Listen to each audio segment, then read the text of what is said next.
ኑ እስቲ ጀማው ሰላም አለይኩም እንዴት ናችሁ? ዛሬ ደግሞ ሌላ ስማርት ፋይፍ ነው ያመጣሁላችሁ። እንደምታዩት ስማርት ቻርጀራችን ኦፍ ነው የሚያደርገው፣ ሾርት አለው። ይሄንን ደግሜ ሞከርኩት። እንደምታዩት ነው ኦፍ ነው የሚያደርገው ቻርጀር ሲሰካበት። ይሄንን በቀላሉ ፈትቼ አየሁት ማለት ነው ውስጡን። ይሄን ቼክ በምናደርግበት ጊዜ ውስጡ ላይ ዳዮድ ሾርት አድርጓል። ሚኒ ቦርዱ ላይ እሱኛውን እንቀይርለታለን።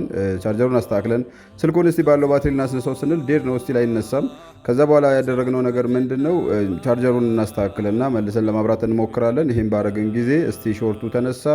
አዎ ቻርጀሩ እንደምታዩት አክቲቭ ነው፣ እየዘጋ አይደለም፣ ግን ምንም አይነት ቻርጅ አይወስድም። ባትሪውን ደግሞ ቴስት አደረግ ነው። ባትሪው በጣም ወርዷል። ያንን የወረደ ቻርጀር እስኪነሳ ድረስ እንጠብቀዋለን፣ የተወሰነ ማለት ነው።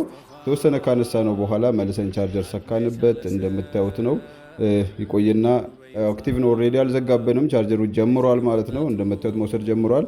ይሄ ስቴፕ ባይ ስቴፕ የምትሰሩት ሜትር ነው። በቀላሉ ሾርት ካለው ሚኒ ቦርዱን ቼክ አድርጉ። ዛሬ ላይቭ ከ3 ሰዓት ጀምሮ እገኛለሁ። ሁላችሁም ተገኙ። ይመቻችሁ ባይ